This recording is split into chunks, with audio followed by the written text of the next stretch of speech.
At some point, I'll be a skeleton. This body will be a skeleton. At some point, this body will be swollen and festering and decaying.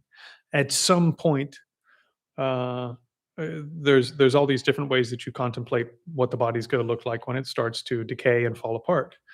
You know, at first it just loses its color and its warmth, and then it swells up and becomes festering, and then there's insects, and then there's explosions of guts and all of this stuff, and then at some point there's bones with a little bit of flesh, and then there's bones with just sinew, and then there's bones that are yellow, and then there's bones that are white.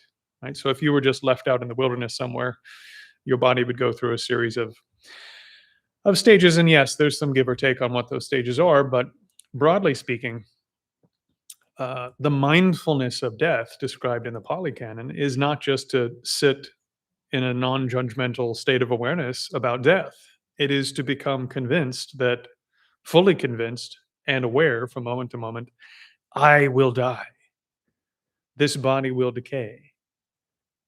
That same fact applies to your beloved pets, your beloved friends.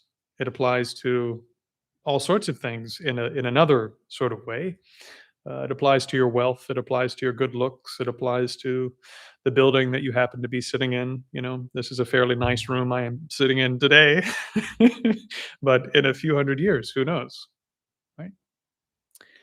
And things fall apart by nature. We know this in the West. We call it entropy. Chaos tends to increase by nature, not as the result of something else acting on something else. Rather, things themselves are in a constant state of flux, and therefore, over time, they become something else and they fall apart.